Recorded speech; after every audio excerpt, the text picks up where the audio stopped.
Welcome back to the Unbelievable Podcast, where we take the funniest stories from ancient myths, legends, and sacred texts and retell them to one another. I'm Bert. And I'm Tamina. And this is part 2 of an episode we're calling The Fierce and the Funky. Which ended on a really horrible note. A very merciful note where the princess, after deciding that all the men on her island needed to be disposed of, took mercy on her father, the old king, by nailing him shut in a box. And throwing him in the water. Yeah, and pushing the box into the sea.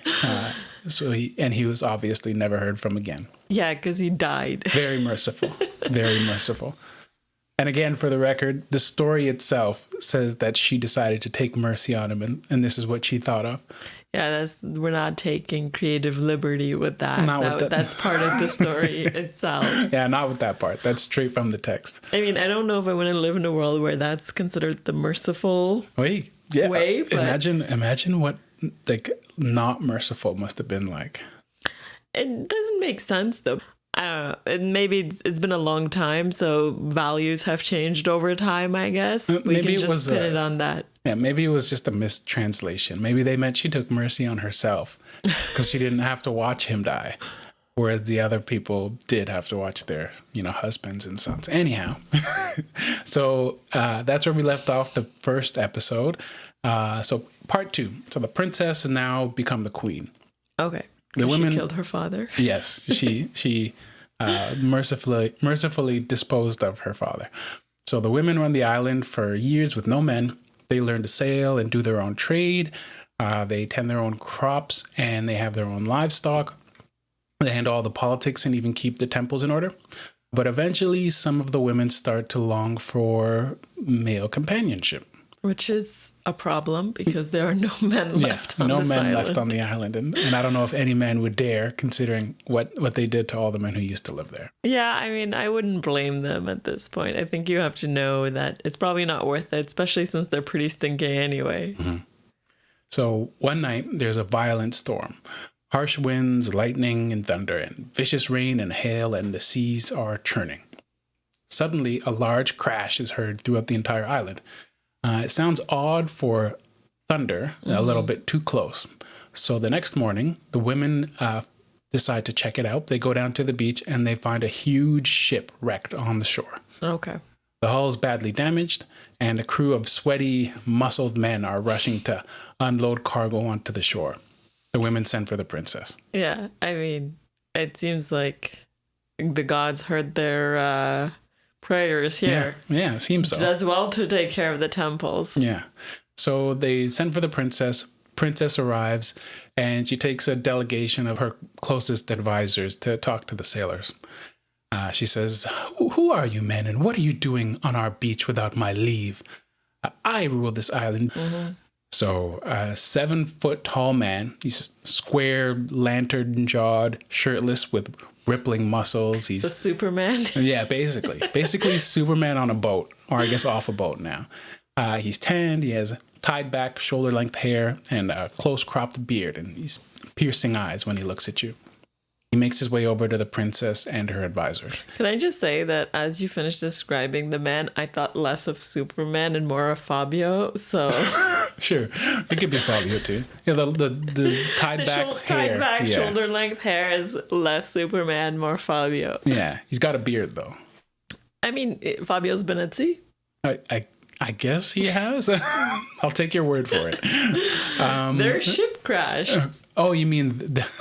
I thought you said Fabio had been at sea. Like Fabio's been at sea before. Like I've tracked his movements and.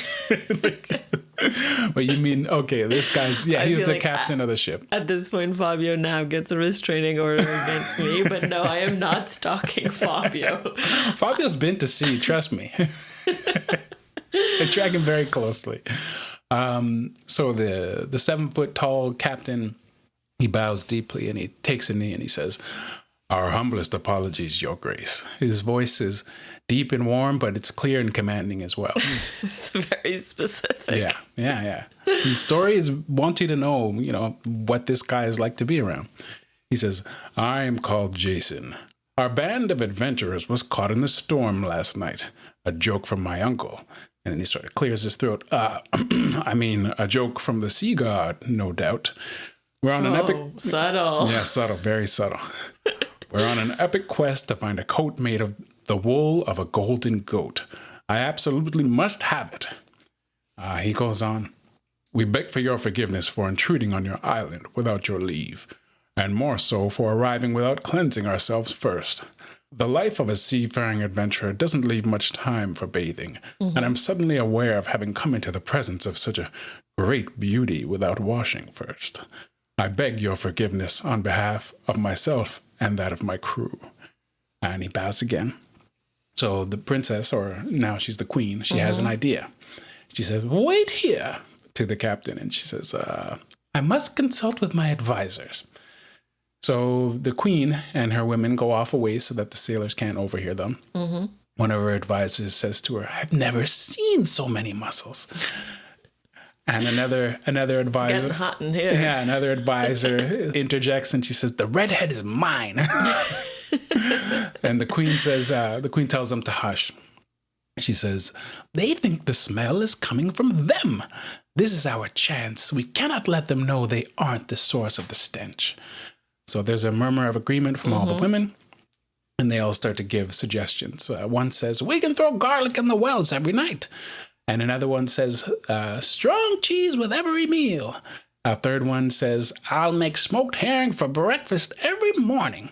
And another woman who makes soap says, we'll start mixing fish oil into the soap. So they all have great suggestions for how to make sure that everything stinks on the island so that the men don't know that the smell is actually coming from the women. So the queen says, great. And 5 of you head back to town and destroy the public baths. The women head off and start coming up with more strategies. So the queen and her advisors return to the captain and his sailors on the beach. And she tells them, I give you and your men leave to stay on my island. However, I regret to inform you that our baths have been destroyed by neglect. Suspicious. And we have no rooming house. She goes on, each of your men will be placed under the care of one of my women, so we can keep an eye on you. You will accompany me to the palace, captain. So they all head off, and they are sort of paired off with one of the women, and the captain heads back to the palace with the queen. Can I just ask why they're still making soap on this island? I mean, you got to keep trying, I guess. And if it's your trade, I guess you don't really have an option but to sort of keep going. I feel like maybe either she's making no money or she's making all the money. So either the women have given up and they just don't try anymore, or they're so lonely now that they're willing to try any new ingredient and any new soap, like she could be one of those new marketers who say like no cholesterol on apples, market the soap differently every week. It's not really doing anything, but it's new and improved. Yeah. So, okay, I will buy that explanation. Yeah, that makes sense to me. I feel like she has to do something with her time. She's the soap maker on an island full of cursed, smelly women. I feel like she's extra cursed. Poor lady. Yeah. Okay, so Queen and the captain go back to the palace. The rest of the women each sort of pair up with a man and head back to their homes to take care of them. Or to keep an eye on them, I should say. Yeah, to keep an eye on them. Yeah, exactly. So years pass. The queen has married Captain Jason, and she's born him 2 twin sons. Okay. The women of the island have all paired up with the men from the ship. There are babies everywhere. And the island is well back on its way to repopulation. Okay.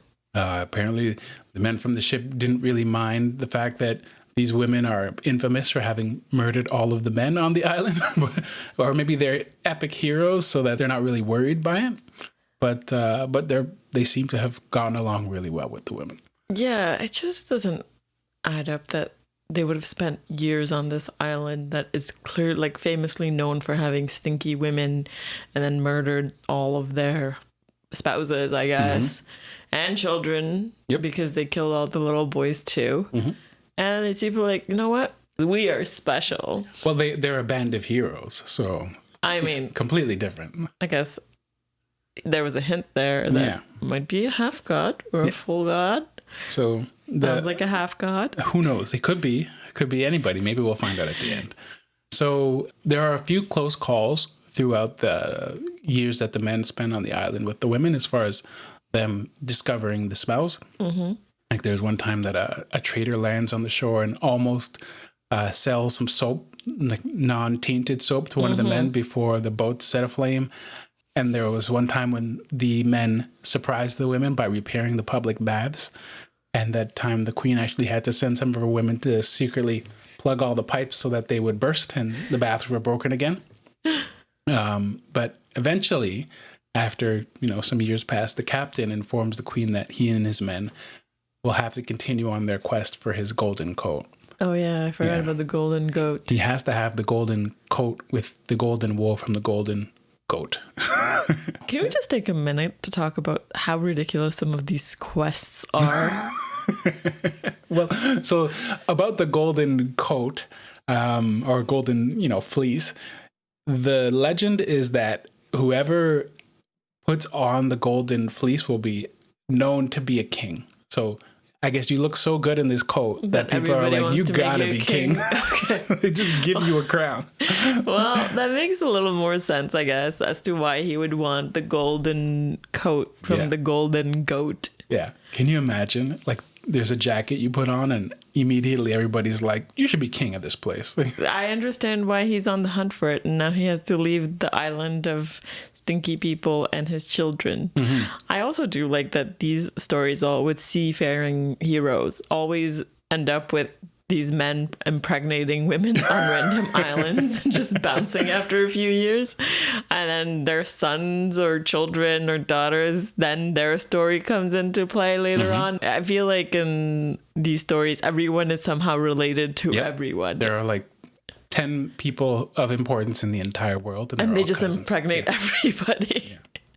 Captain tells the queen that he's going to have to continue his journey. He's had a good time and he was, happy to get married and all, but he really needs to have that coat. Mm-hmm. So the women protest, but the men say that they'll be back soon. Mm-hmm. More years pass and the captain has not returned.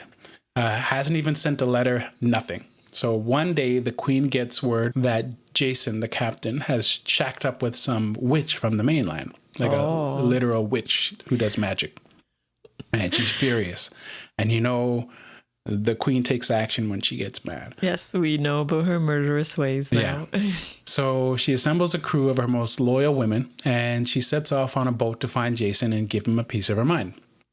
With her dagger. Yeah, a piece of her very sharp steel mind. Almost immediately after she sets sail, her ship is attacked by pirates. Okay. Which is strange because since the women took over the island, there isn't very much trade, like overseas trade for pirates to prey on. So a pirate in those waters is odd. But luckily by now, the women, because of all the training they've been doing in hunting and defending themselves, they're, crack soldiers. Mm-hmm.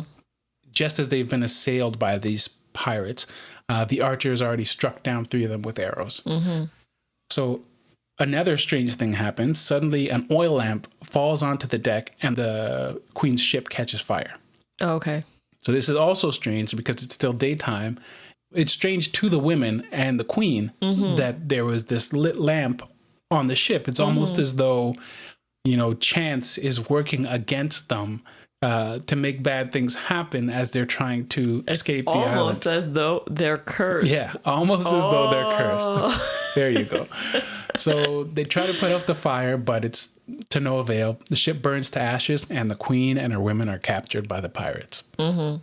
The pirates can't bear the smell of the queen and her women after they've taken them aboard, so they sell them as slaves at the very first port they come to. Okay. The women get sold off and are never discussed again because they're not royalty, I suppose. But the queen is actually sold as a maid to a king on the mainland. Okay. A very strange, odd king. And the story doesn't really explain why the king and his people are not bothered by the smell of these women. What they do explain, though, is that the queen's new owners task her with making sure that the infant prince's son never touch the ground until he learns how to walk. Okay. I got it. So until he actually knows how to walk, he can't have his feet on the ground for some reason. They don't explain why this is the case. Just it's part of her duties. So I don't know how he's going to learn how to walk without touching the ground, but that's what the story says. I mean, magical baby. Yeah, magical baby. We've had gods, we had curses, Yeah. we've had stinky women, we have had Fabio, pirates and oil lamps. So magical baby is really not that far off from the story. I don't know why I'm complaining. This is par for the course. Okay, so the task of teaching the baby how to walk without letting it touch the ground is insanely difficult. Not so surprisingly. But as she's, working as a sort of maid and nurse to this child, the king's cook starts to take a liking to the queen, or the now slave queen, and he helps her with the baby. So, sometimes she might need to go to the bathroom, she might need to get something done, and making sure that a baby doesn't accidentally touch the floor is a lot of work. So sometimes he'll help her out.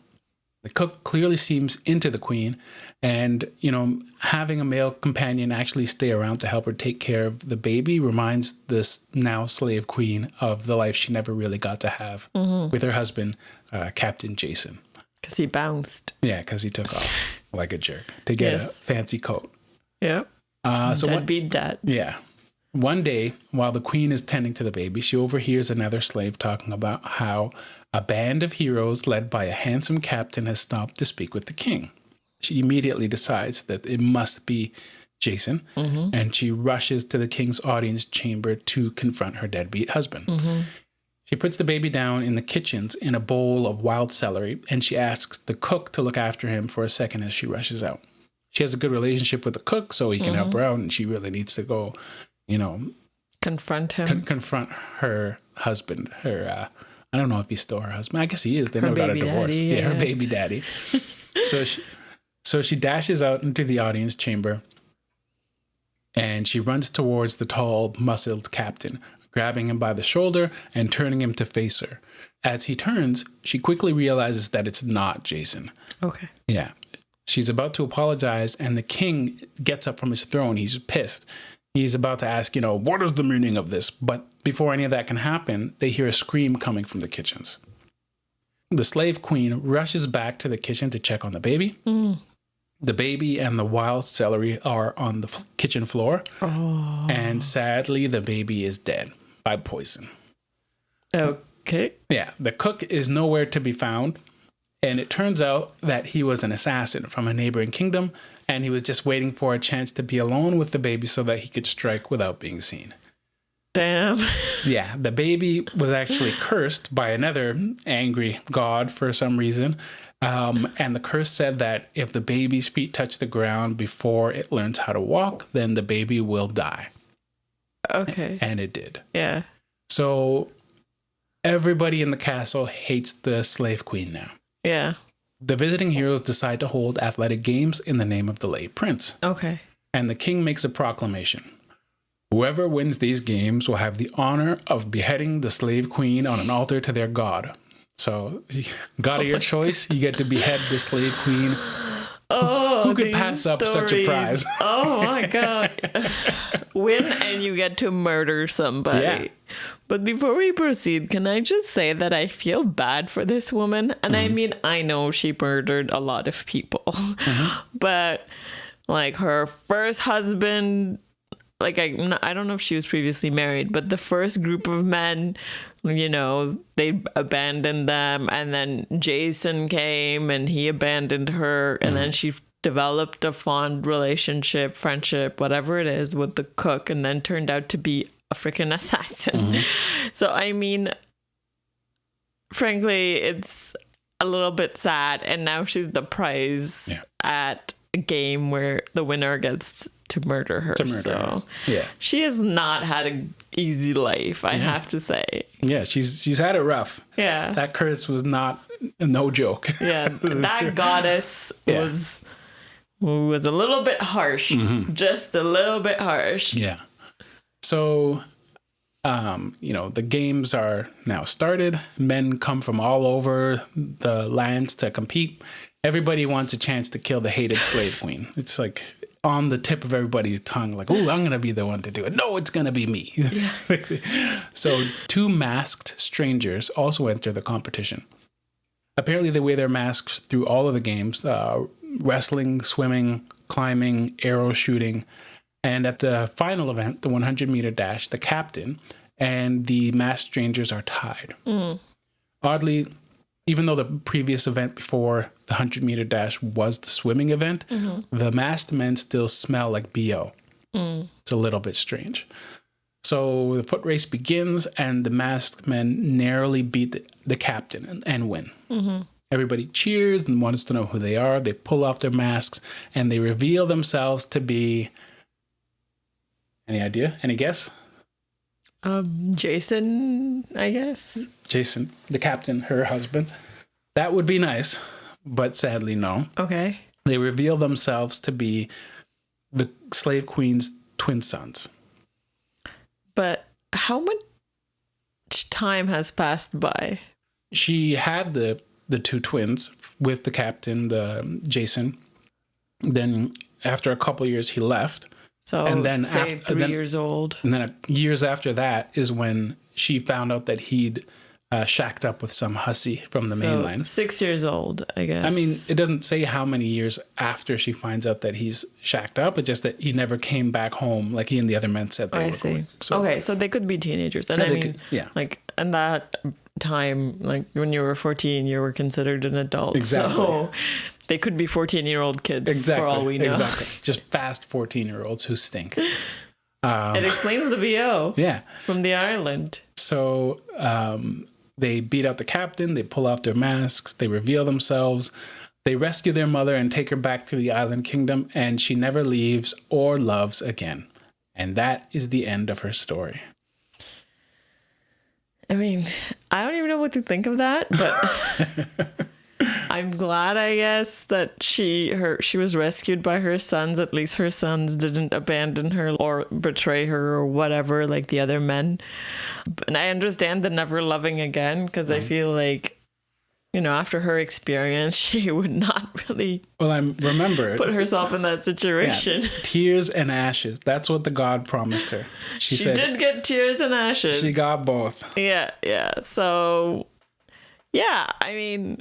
So what story is this? So this is the tale of Queen Hypsipyle and the women of Lemnos. And crazy thing, Lemnos is an actual place. It's an actual Greek island. And this myth of the women of Lemnos smelling bad is like, I guess, a stereotype that somewhat persists to this day. Oh my God. Yeah. Yeah, nobody wants to be known as like the descendants of smelly women. Yeah. You know, it's hard to like, you go on a date and, you know, everything's going well and they ask where you're from and you're like, oh, you know, just an island. An island. A Greek island. Is it Mykonos? No, not it sounds Mykonos. like it. Let's talk about something else. Nobody admits to being from Lemnos. I feel like that's something you reveal maybe on a 6th date or something like that, after you know they like you. I don't know. I mean, after the wedding. Yeah, that bad, huh? By the way, well, they killed all the men. Okay. I guess when you put it that way. From the perspective of the man, it's like, I don't want to be murdered, so I'm just gonna bounce. Yeah, exactly. Nobody wants to be murdered in their sleep by their wife who smells. And who is Jason? So Jason is actually Jason of Jason and the Argonauts. Oh, okay. Yeah, and the boat that crashed is Argo, their boat, and his men, his sailors, are the Argonauts. Okay. And he was on his quest for the Golden Fleece. And actually, Jason, in his own story, he makes a habit of marrying women he meets and then leaving them. Yeah, he's a deadbeat dad. He's a deadbeat dad. He's a bad husband. He's pretty horrible. And the goddess is actually Aphrodite. And she actually appears in Jason's story as well, because she gets, I guess, sick and tired of him marrying these women and then leaving them. And she actually curses him too. So he marries this witch that he marries after he had already married Queen Hypsipyle, and he also leaves her, and then he marries another woman, and then he promises to never stop loving her. And then he does stop loving her, and then Aphrodite's just had enough. So she curses him, and he actually dies alone on his boat when the mast falls on him. I have to say, her curses are pretty harsh. Yeah, no joke. She does not dick around. Yeah. You don't want to be cursed by Aphrodite. Yeah, Aphrodite does not play. I really thought that the goddess was Hera, though. I didn't think it was Aphrodite. But it makes more sense because I feel like Hera was much more straightforward with her curses. She would just be like, I'm going curse to you kill to you die. all. Like, Yeah, your child is a bull now. Like, take that. exactly. Yeah. Whereas I guess Aphrodite's curses are a little bit smarter, I would say, and more complex. Yeah, she's playing the long game. Yeah, Jason tells all these women he loves them and abandons them, and at the end of the day he dies alone, which is pretty depressing. When you hear these stories, it always makes you realize how much things have changed over time, where killing people was normal to win as a prize. Yeah. It's just, that's a little shocking. Yeah. Where mercy is considered putting somebody in a coffin and then throwing them in the water. It's just, it's good to know that we're past that point, but sometimes I do wonder how in 1,000 years from now, people are going to look at us and be like, can you believe they used to put people in prisons, you know? Yeah, I guess so. But I mean, I still think we have a leg up on, the prize for winning this athletic competition is murdering somebody. Like, can you imagine, the NBA finals finish and LeBron James is holding up the trophy and they just bring out a person to him. And they're like, all right, LeBron, here's an axe. Yeah.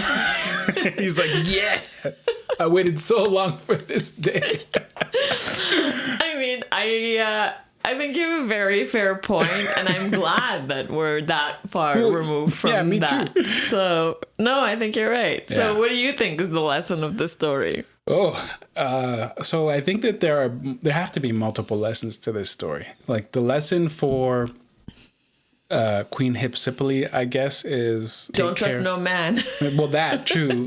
Never trust a man, especially not a sailor. And take care of your religious duties. Like, Yeah. Make sure you don't slight the gods because they'll get you back. Mm-hmm. The lesson for the king, the king whose son died, I guess, is make sure you hire good help. I mean, I know that a baby died and all, but it's never a good thing when he's... Yeah, baby died, but I want to hear this. He cared so much about his child, he wouldn't have hired somebody to do it. He would have done it himself. Like, he would have taken care of his child. I mean, I don't know if ancient kings were in the habit of taking care of and rearing their own kids. Well, I mean, yeah, so he didn't care enough. I guess so. Or he could have ordered her to always be in his presence with the kid so he could keep an eye on the kid or something, He was just like, oh, yeah, I guess my kid's cursed. You know what? I'll just hire a random smelly slave woman that I have no references for. I mean, she's a queen, though. So that means she actually hasn't done any caregiving because queens didn't do any caregiving. Yeah, that makes perfect sense. I have no idea why you would have hired do background research when you hire a nanny. Is reference another checks. Reference checks. The moral of the story is reference checks. Yeah, I mean, I'd agree with you that probably the moral intended at the time was to not forgo your religious duties and take care of the temples, which makes sense. A more modern lesson would be to check references when you hire somebody to take care of your child. Yeah. So I think that's pretty good. We covered the ancient lesson and the more modern lesson. More I'm modern sure lesson too. Nobody has thought of this before. As I said this, I thought I'm sure there's a master's student somewhere out there writing a thesis on what the modern lesson is, and it's to check your references. If that's the case, we didn't steal it. We didn't know about it. Yeah. This is just jokes. And we want credit. All right. Well, we hope you enjoyed this episode, and we'll see you next time. Thanks for listening to the Unbelievable Podcast. We hope you had as good a time as we did. If so, subscribe. We release new episodes every week. We're on YouTube, Spotify, and all major podcast apps. If you have comments or feedback, you can email us at theunbelievablecast theunbelievablecast@gmail.com. That's theunbelievablecast@gmail.com. All one word. Thanks.